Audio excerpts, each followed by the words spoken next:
2022년 새해를 맞으면서 여러 가지 많은 결심들을 해봅니다. 나라에도 세상에도 많은 변화가 있을 거라고 생각하지만 그 중에서 가장 큰 토픽은 여전히 코비드-19입니다. 백신이 개발되고 백신이 접종됐지만 여전히 수그러지지 않고 없어지지 않고 계속해서 다른 형태로 바뀌어가고 있습니다. 그런 의미로 오늘 한국신문 보시면 with corona라는 말을 씁니다. with corona. 무슨 말인지 잘 모르지만 영어로 보시면 with WH입니다. 코로나와 함께 간다는 것이죠. 더불어 산다는 것입니다. 없어지지 않으니까, 그죠? 그냥 같이 간다는 것입니다. 많은 그 불치병, 특히 암 같은 걸린 환자들 보십시오. 치료받았지만 완전히 없어지지 않습니다. 그죠? 그러니까 그 사람들 하는 얘기는 어차피 안 되는 거 그냥 더불어 지냅니다. 같이 살아야죠. 이런 의미라는 것이죠. 코로나도 그런 의미로 간다는 것입니다. 분명히 이 코로나가 다 없어지기를 원합니다. 그러나 그 중에는 이 코로나를 악용하는 사람도 있습니다. 정치적인 목적으로 자신의 이익을 위해서 하는 사람도 있습니다. 아니면 압제하고 복제하기 위해서 쓰는 사람도 있습니다. 그러나 없어지기를 원합니다. 근데 없어지지 않기 때문에 갑니다. 이것과 같이 맞물려 있는 것이 경제든 사회든 정치든 맞물려 있다는 것이죠. 그래서 가장 큰 토픽은 여전히 코비드-19이라고 볼 수가 있습니다. 벌써 2년 지났습니다. 그렇죠? 한국교회 이 코로나 때문에 많은 변화가 생겼습니다. 가장 큰 변화가 뭐였겠습니까? 대면 예배를 못 드린 것이죠. 저는 참 대면이란 말이 뭔지 잘 몰랐습니다. 대면, 비대면 그런 말도 신조어가 생긴 겁니다. 어떻게 보면 쓰지 않는 말이죠. 그렇죠? 비대면 예배로 바뀐 것이죠.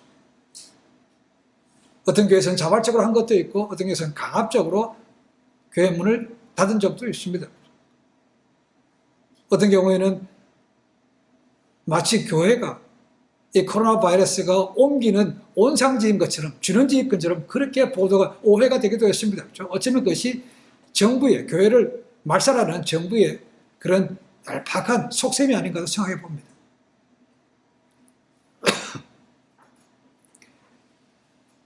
비대면 예배를 드리면서부터 많은 사람들이 이 예배에 대해서 다시 한번 경각심을 가진 것은 사실입니다. 예배가 그렇게 귀한 줄 몰랐다는 것이죠.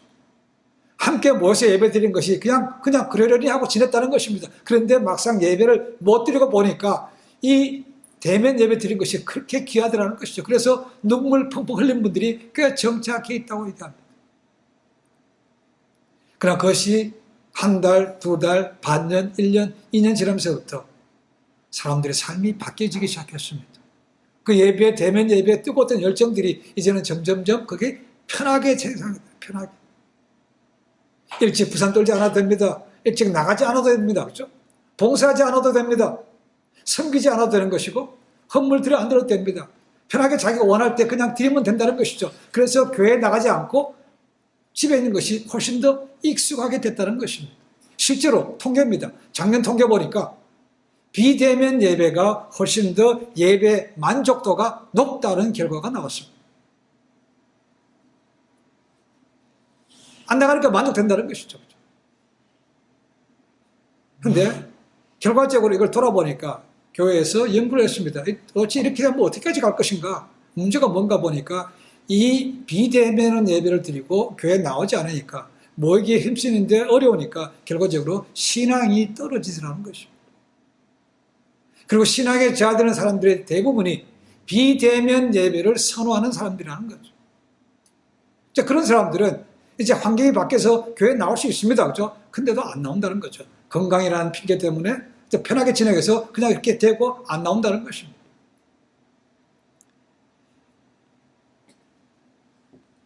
그래서 이 교회에서 고민이 된 것이죠. 이 신앙이 떨어지면 지금 신앙이 있어도 헤쳐나가기가 쉽지 않은 방법인데 그렇죠? 신앙이 떨어지면 이 어려운 때를 어떻게 지나겠습니까? 그리고 말세 지말이 되면 전후무한 환란이 오는데 어떻게 이겨내겠습니까? 그렇죠? 그러니까 그때가 되면 믿음이 연약한 사람은 배도할 수밖에 없는 것이죠. 그래서 배도가 온 이후에 주님께서 재림하신다고 성경은 우리에게 예언하고 있는 것이죠. 그렇게 돼가는 것을 우리가 실제로 봅니다. 어느 곳은 예배가 비대면 예배가 편하게 되기도 했지만 미국 같은 데서는 법정 싸움까지 많이 갔습니다. 왜 예배를, 종교를 탄압하냐는 것이죠. 그래서 그것이 연방까지 올라갔고 결국 판결이 교회법은 나라법에서 터치할 수 없다고 해서 교회를 코로나에 관계없이 예배를 드릴 수 있게 됐습니다. 특별하게 캘리포니아에 있는 그레이스 커뮤니티 처치라고 있습니다. 존 맥아터 주니어 목사님 하시는 그 교회는 그렇게 법정으로 싸우면서도 사람들이 예배를 그렇게 나왔다는 것이죠. 그래서 평소보다가 오히려 예배하는 사람들이 늘었다는 겁니다. 저희도 코로나가 이후로 아주 힘든 것이 있었습니다. 그렇죠? 그래서 저는 예배를 한 번도 쉬지는 않았습니다. 몇 주 정도 저와 집사람만 예배를 드릴 때도 있었지만 예배는 쉬지 않았습니다. 주변에 보시기가 아시겠지만 이 미국 교회도 코로나가 시작하니까 아예 몇 달 동안 문을 닫았습니다. 그러나 저희는 계속해서 예배를 드렸고 감사하게도 그렇게 예배를 드렸지만 코비드에 걸린 분이 한 번도 없었습니다. 감사하죠. 왜 이런 말씀을 드린가 하면 우리가 예배를 통해서 우리의 신앙이 점점 약해진다. 이런 와중에서 작년 12월 달부터 2022년도 새해가 되면 교회 목표를 뭐로 정할 것인가 고민하고 기도하기 시작했습니다. 저한테 오랜 책을 보기도 하고 가지고 있는 책을 보기도 하고 인터넷 통해서 보기도 하고 기도하면서 정하다가 묵상하다가 가장 떠오르는 단어가 제자였습니다. 제자.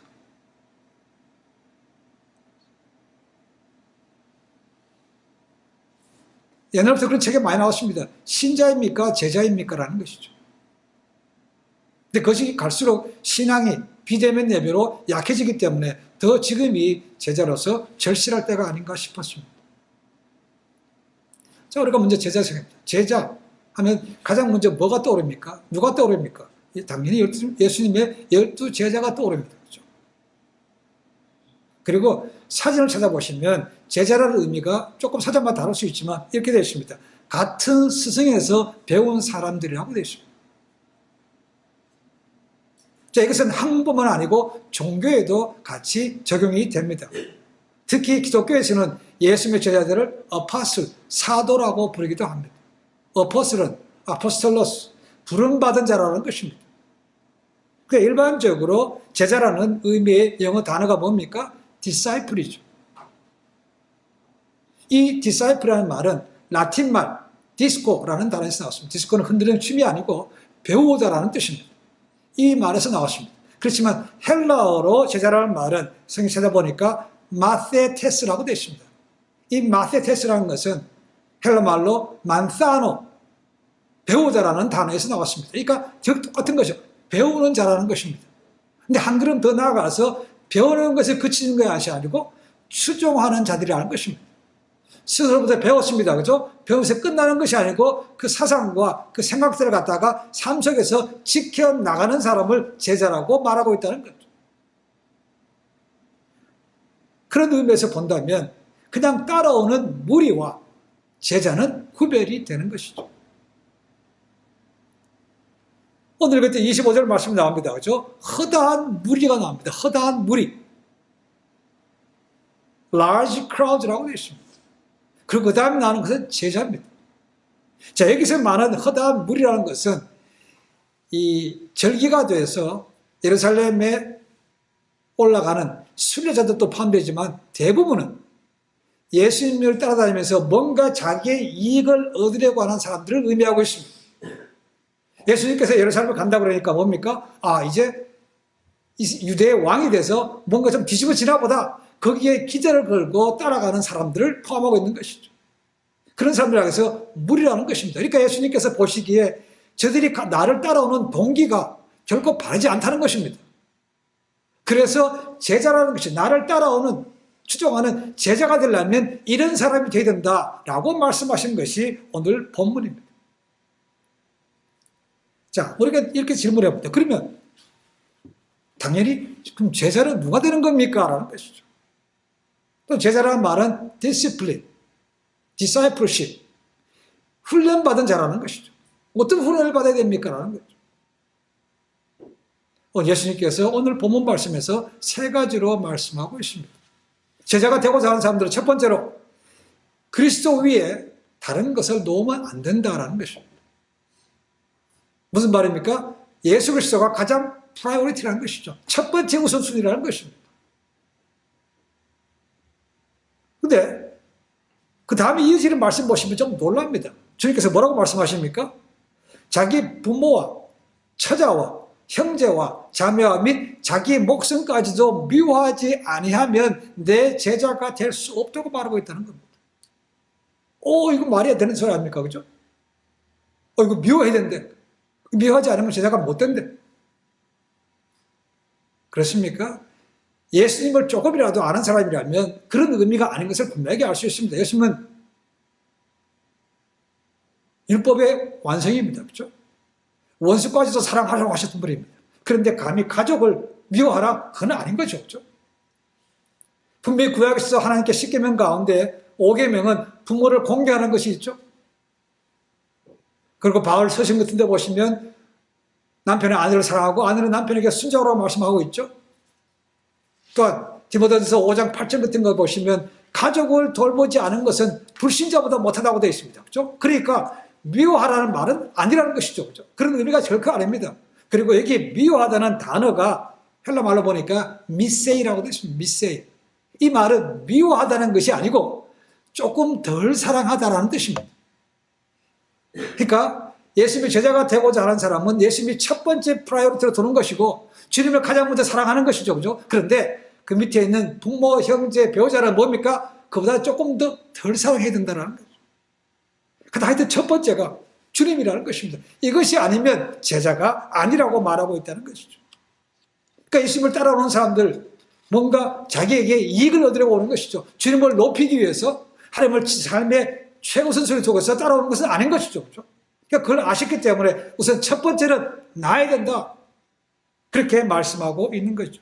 다르게 표현하면 마태가 말한 것처럼 너희는 먼저 그의 나라와 그의 의를 구하라는 말씀과 동일하다고 볼 수 있습니다. 먼저입니다. first라는 거죠. first. 과연 예수님이 내 삶의 first, 첫 번째입니까라는 거죠. 우리는 사람인지라 우선 눈에 보이는 것부터 먼저 가게 되어 있습니다. 그렇죠? 눈에 보이는 부모, 처제, 자식들, 또 눈에 보이는 뭐들. 주님은 눈에 보이지 않습니다. 그렇죠? 이 예수님 당시 제자들은 예수님을 직접 보고 같이 동거했던 그런 제자들 아닙니까? 그런데도 흔들렸다는 것이죠. 그런데 안 보고 따라가기가 얼마나 어렵습니까? 라는 거죠. 그래서 우상이 생긴 것입니다. 눈에 보여야 사람들이 뭔가를 바치고 능겁절할 거 아닙니까? 그죠? 근데 지금은 보이지 않아요. 그래도 불구하고 내 제자가 올라오면 예수님을 가장 첫 번째 순서에 놔야 된다고 말하고 있습니다. 그러려면 예수님을 첫 번째 놓으려면 대가가 따라오는 거죠. 그렇죠? 저절로 되는 것은 결코 아니라는 것입니다. 그렇지만 자기의 소중한 것도 내려놓을 수 되고 좀 욕먹는 것도 감수해야 되고 때로는 관계가 깨지는 것도 감수할 수밖에 없다는 것이죠. 그것이 첫 번째 놓는 겁니다. 그렇죠? 이게 서로 불편하니까 그냥 적당히 하다 보니까 예수님이 생각만큼 첫 번째 우선순위에 가지 못하는 것이죠. 오히려 그게 더 두렵다는 것입니다. 주님과의 관계가 깨질까지 들어온 거 아니고 그런 사람과의 눈에 보이는 관계가 더 깨질까 들었기 때문에 그렇게 못하는 경우가 참 많습니다. 그렇죠? 첫 번째로 예수님은 주님을 첫 번째로 놓아야 되는 것이죠. 우리가 예수님을 좋기는 구세주, 내 죄를 사해 주시는 구세주만 알고 있는데 또 우리가 뭐라고 그럽니까? 우리의 입에 익은 말, 주여라고 합니다. 주가 뭡니까? Lord, 말대로 주인입니다. 예수님은 my Savior and my Lord라는 거죠. Lord면 뭡니까? 주면 우리는 뭡니까 그러면? 종이죠. 그럼 마땅히 거기에 그분을 가장 먼저 순종할 수밖에 없어야 되는데 말은 그렇게 하면서 안 한 경우가 많은 거죠. 그렇죠? 우리 입에 붙었습니다. 그게 안 되는 거죠. 그렇지만 예수님은 첫 번째 내가 우선순위에 있어야 된다고 말하고 있는 것이죠. 두 번째는 뭡니까? 십자가를 지라고 되어 있습니다. 십자가를 지라. 이 진다는 말을 헬라어를 보니까 바스타제라고 되어 있습니다. 바스타제. 이것은 뭔가를 지다, 뭔가를 들어 올리다라는 표현입니다. 그런데 여기는 특별한 의미가 더 첨가가 되어 있습니다. 뭐냐 하면 인내를 가지고 라는 것이죠. 십자가를 지고 가는 게 어쩌다 한 번은 질 수 있다고 생각합니다. 그죠? 그러나 계속 지고 인내하기가 쉽겠습니까? 이 단어에는 인내를 가지고 계속해서 십자가를 지라라는 의미가 들어있다는 것입니다. 아무나 할 수 있는 게 아니죠. 그죠? 우리가 십자가 하면 떠오르는 건 뭡니까? 고통스러운, 인간이 감당하기 어려운 그런 사연법이 아닙니다. 그죠? 많은 사람들이 십자가 그러면, 금목걸이, 은목걸이, 귀걸이, 이렇게 생각합니다. 그죠? 보기 좋은 장식품이라고 생각합니다. 아닙니다. 그죠? 인간이 감당하기 어려운 가장 혹독한 사연법이 이 십자가형 아닙니까? 그죠? 그래서 로마 시민들은 웬만한 중범죄, 나라에 대한 반역죄가 아니면 십자가형을 못하도록 막았습니다. 그 정도로 어려운 것이죠. 근데 예수님은 뭡니까? 나의 제자가 되라 하면 십자가를 지라고. 그러니까 이게 쉬운 일이 아닌 것이죠. 그러면 십자가를 지되 누굴 위해 져야 됩니까? 주님을 위해 져야 된다는 것이죠. 옛날에 저는 예수 믿기 전에도 예수 믿은 후에도 종종 이런 말을 들었습니다. 모임에 갔을 때 보면 자기가 뭔가를 쓴다고 그럴 때 오늘은 내가 십자가 짓게, 이런 말 들어보셨습니까? 조금 돈 더 내면서 한다고 내가 십자가 진답니다. 여러분, 십자가는 그런 의미가 아니에요. 그렇게 간단한 문제가 아닙니다. 그죠? 얼마나 엄청난 고통인데 그렇게 얘기합니까?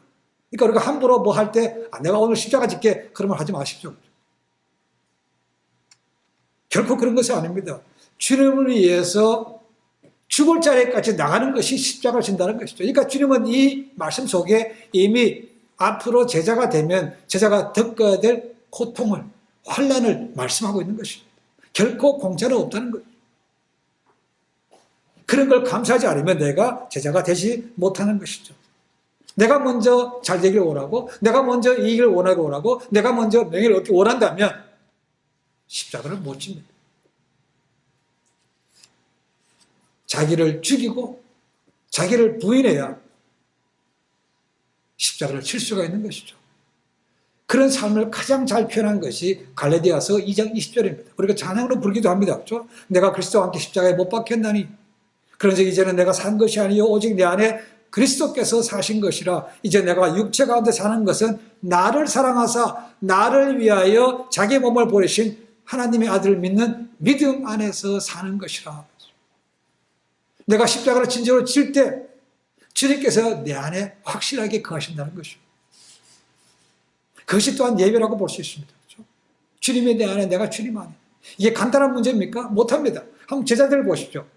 3년 동안 따라다니면서 주님으로부터 직접 사사받았습니다. 그렇죠? 많은 훈련도 받았어요. 그래서 여전히 그들의 마지막은 실패였습니다. 그렇죠? 근데 그럴 땐 그들이 어떻게 병화시로 바뀌게 됩니까? 첫 번째는 예수님의 부활을 본 거죠. 그렇죠? 부활을 보니까 이분이 하나님 맞으라고 믿기 시작한 것이죠. 그렇죠? 두 번째는 무엇입니까? 약속하신 마가의 다락방에서 성령을 받았을 때 그들이 뒤집어진 것입니다. 성령을 받기만 받은 것이 아닙니다. 그죠? 성경 말씀 보시면, 사도행 2장 보시면 그들이 성령으로 뭐 했다고 되어 있습니까? 충만했다고 되어 있습니다. 불의 해같이 성령이 그들에게 임했다고 되어 있습니다. 그리고 나서 그들이 확 바뀐 것이죠. 그죠? 그 다음에는 두려워서 숨지 않았습니다. 죽이려면 죽이라고 담대하게 부활의 도를 전하기 시작했다는 것이죠. 그것이 십자가를 지는 삶이었기 때문에 그 어느 누구도 그들을 향해서 그들은 배신자였어, 주님을 판자들이었어, 그렇게 말하지 않습니다. 그죠? 저들이야말로 진짜 제자라고 그들을 부르기 시작했다는 거죠. 우리가 잘 아는 대로 제자들의 복음을 듣고 예수님을 믿다가 순교당한 사람들이 얼마나 많은지 모릅니다. 313년 기독교가 로마의 국교로 인정되기 전까지는 수없이 많은 이름도 모르는 사람들이 죽었습니다. 제자들도 마찬가지였습니다. 그렇게 모른다고 도망간 제자들이 바뀐 다음에는 대부분 다 순교당하지 않았습니까? 그죠? 화형을 당하기도 했고, 목베임을 당하기도 했고, 창에 찔려서 죽기도 했고, 특히 사도 베드로 같은 경우에는 내가 어떻게 주님과 같이 십자가에 똑같이 못 박힐 수 있는가? 나는 거꾸로 박아달라고 해서 십자가에 거꾸로 죽었습니다. 그리고 수많은 사람들은 예수 믿는 것 때문에 로마 황제를 숭배하지 않았기 때문에 절하지 않았습니다. 잡혀서 원형 경기장에 끌려와서 사나운 맹수의 밥이 됐습니다. 그리고 검투사들을 창과 칼에 그냥 목격을 죽었습니다. 그런데도 그들은 두려워한 것이 아니고 그 많은 사람들이 보는 앞에서 찬송 부리고 기도했다는 거 아닙니까? 그러니까 그 모여서 조롱하고 우하던 사람들이 그들의 모습 속에서 기향스를 느끼는 거죠. 도대체 저들이 믿는 게 뭔가? 왜 저들은 죽어가면서까지 저렇게 하는가? 도전을 준 것이죠.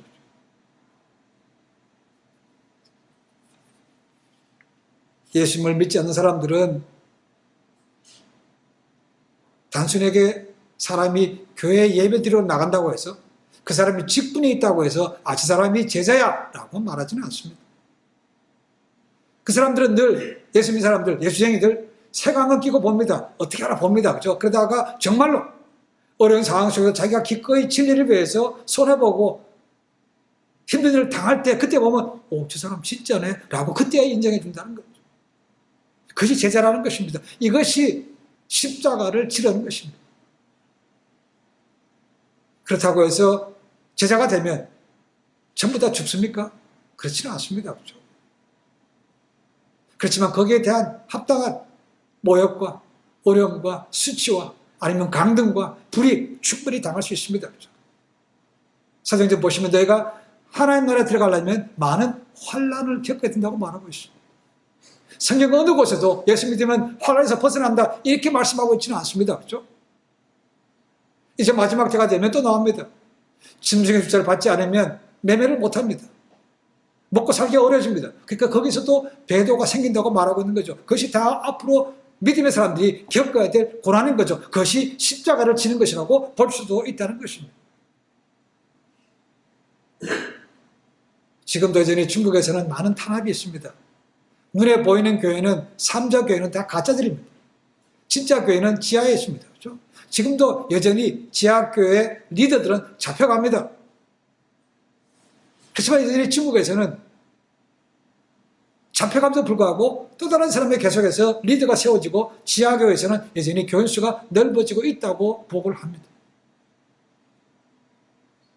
예수님의 제자가 되는 사람들은 첫 번째로 예수님을 가장 우선순위에 놔야 됩니다. 두 번째는 십자가를 져야 됩니다. 세 번째는 뭐라고 되어 있는가?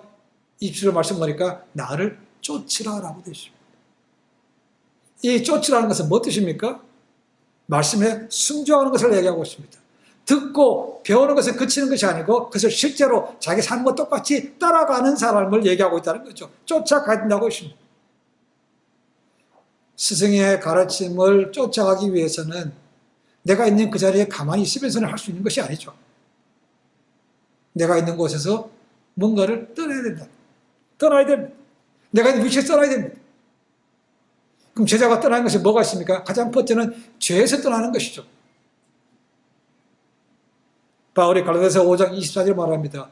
믿음의 그리스도인들은 그들의 정과 욕심을 십자가에 못 박았다고 되어 있습니다. 그렇죠? 죄는 다 죽었다는 것입니다. 말 그대로 born again 한 것이기 때문에 더 이상 죄로 돌아가면 안 되는 것이죠. 죄에서 떠나야 됩니다. 그렇죠? 두 번째는 뭘 떠나야 됩니까? 하나님의 부르심이 있다면 내가 좋아하는 곳에서 내가 편한 곳에서 나의 컴포트 존에서 떠나야 된다는 것이죠. 우리 잘 아는 믿음의 조상 아브라함이 있습니다. 갈대아 우르에서 아버지는 우상을 만들어 파는 사람이었습니다. 그렇죠?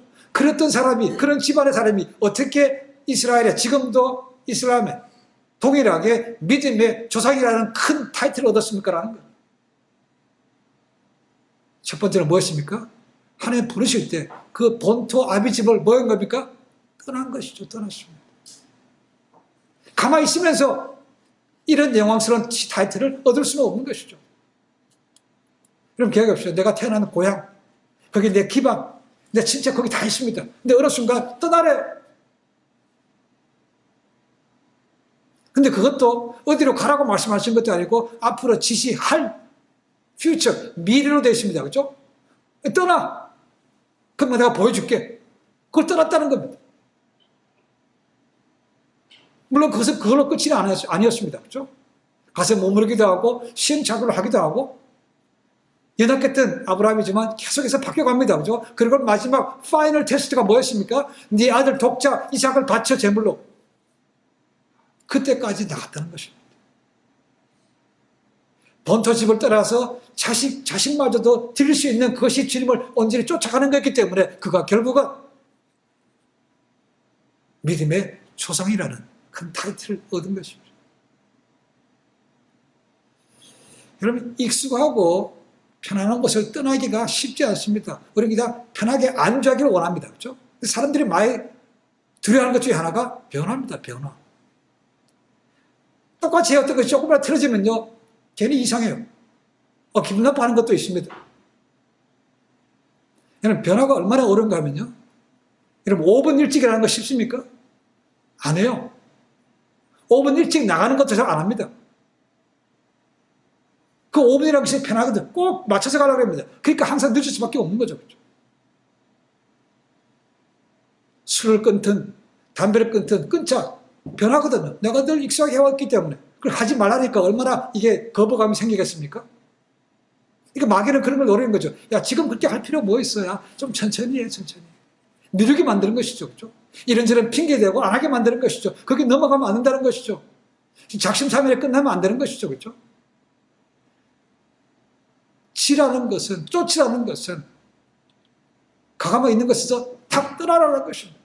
한 발 내딛는 것이 그렇게 어렵습니다. 그렇죠? 그래서 시작이 반이라는 말도 하지 않습니까?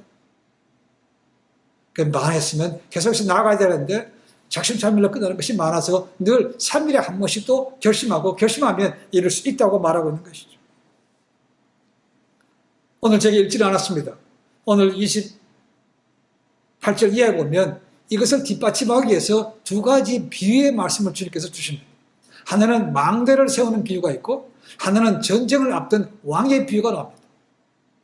이것이 제자도와 무슨 관계가 있는가라는 것이죠. 관계가 있습니다. 자, 우선 망대를 세우는 것은 높은 타워를 세우는 것인데 그 짓는 사람이 큰 프로젝트 때문에 돈이 얼마큼 드는지 예산도 안 세우고 무조건 짓는 사람은 없다는 겁니다. 그 다음에 전쟁을 앞두고 있는 왕이 있습니다. 적군이 쳐들어왔다는 것이죠. 그리고 지금 우리가 가지는 군사력의 2배나 막강한 사람들이 왔다는 것입니다. 그러니까 이것을 내 힘으로 싸울 것인가 아니면 타협할 것인가를 결정하라는 것입니다. 그렇죠?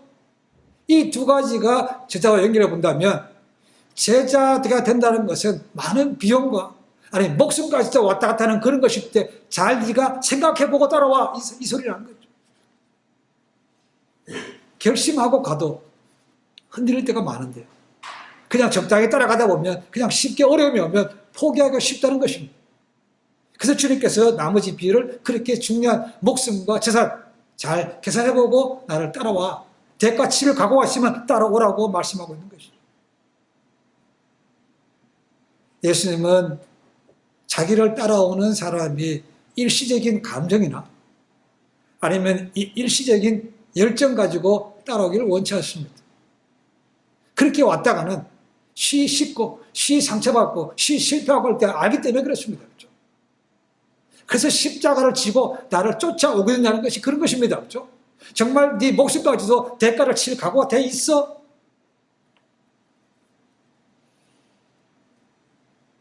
하나님 앞에 선다는 것은 여러 가지 많은 게 있지만 제가 보는 그렇습니다. 내가 좋아하는 것을 하나씩 포기하고 버리는 것이라고 볼 수 있습니다. 이 세상 것들.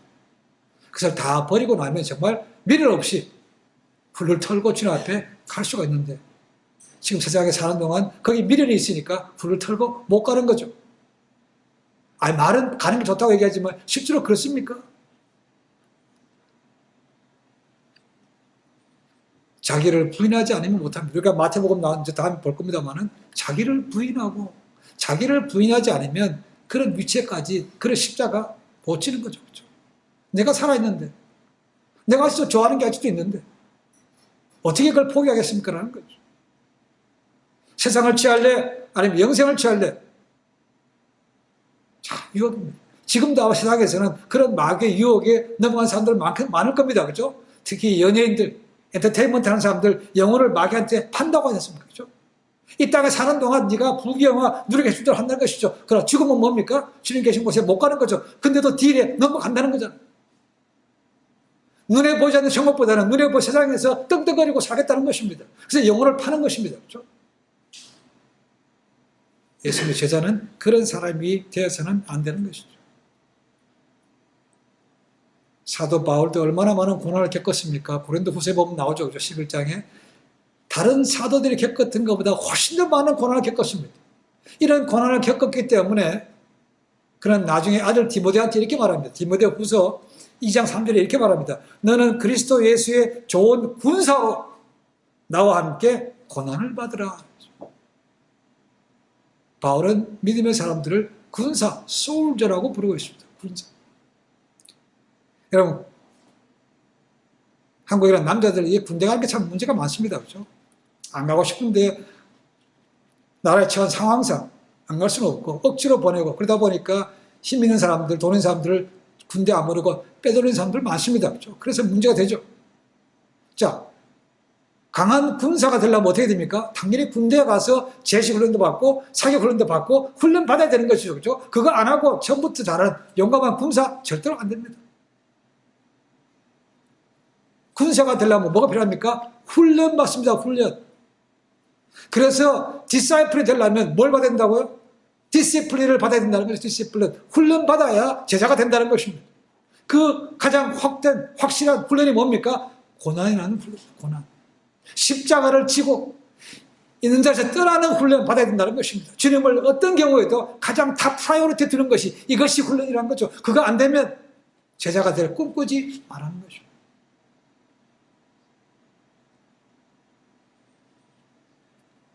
또 보겠습니다만은 예수님께서 마태복음 제일 마지막에 나오죠. 제자들에게 부탁합니다. 너희는 가서 뭘 삼으라고 되어 있습니까? 제자 삼으라고 되어 있습니다. 성도 만들라고 되어 있지 않습니다. 무리 만들라고 이야기하지 않습니다. 제자 삼으라고 되어 있죠. Make disciple이라고 되어 있습니다. Make disciple. 제자가 되어야 제자가 만들 수 있는 거죠. 그렇죠? 또 다른 제자를 만들 수 있습니다.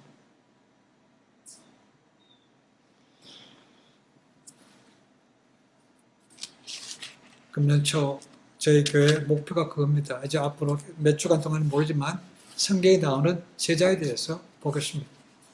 저도 이 말씀을 준비해서 놀란 것은 제가 가진 책들 가운데 제자에 관한 책이 별로 없더라고요. 보니까. 저도 깜짝 놀랐습니다. 말은 많이 듣기도 하고 말은 많이 하는데 실제로 그런 책을 많이 없더라고요. 저도 도전입니다.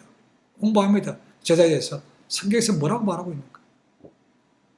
마태가 보는 관점, 마가 보는 관점, 누가 보는 관점, 요한이 보는 관점이 조금씩 다르지만 근간은 그겁니다. 그렇죠? 예수님이 첫 번째 프라이어리티입니다. 두 번째 십자가를 지는 것이죠. 그리고 주님을 따라가는 것입니다. 그러려면 나를 죽여야 되는 건데 그러니까 나를 죽이는 것이 관건이라고도 볼 수가 있습니다. 오늘날 교회가 힘을 못 쓰는 것은 그런 제자가 많지 않기 때문에 그렇습니다. 철치 어텐드, 철치 고원은 많아요. 근데 제자가 되는 사람은 많지 않다는 겁니다. 우리 주님은 우리가 믿음 시작할 때 그 모습 그대로 있기를 원치 않습니다. 자라기를 원하는 거죠. 영적으로 자라기를 원합니다. 여러분, 우리가 아기를 낳습니다. 근데 아기가 자라지 않아요. 키도 안 자라고 지식도 안 자라요. 그럼 문제가 심각한 거 아닙니까? 그죠? 우리 주님께서 그렇게 보신다는 거죠. 네가 주님 믿었으면 영적으로 자라야 되는데 아직도 애 수질에 머물러 있으면 이게 얼마나 문제가 많겠습니까? 라는 거죠. 교회가 바깥으로 힘을 써야 되는데 맨날 안에서 힘쓰고 있어요. 어떻게 바깥으로 힘을 쓰겠습니까? 그런 사람들 교회 안에서 키덜트라고 말한다. 키덜트. 애라는 키드와 어덜트가 합친 것이요. 애어른입니다. 애어른. 제자는 그런 의미가 아닙니다. 그렇죠? 제가 종종 말씀드립니다. 바다의 소금물은 짜죠, 그죠? 소금 몇 프로 되어 있다고 그랬습니까? 바다의 소금이 몇 프로입니까? 3%입니다, 3%. 3%만 돼도 확실하게 짭니다. 확실하게 짜요. 근데 오늘 교회 아니면 사회적으로 미국에, 한국에 크리스찬이 몇 프로 됩니까? 15%, 20% 되겠죠, 그죠? 지금 더 안 될지 모르지만. 근데 그렇게 많은데 사회가 안 달라요. 그 말은 뭐겠습니까? 그만큼 그 안에는 제자가 많지 않다는 겁니다. 대가를 치를 사람들이 많지 않다는 거죠.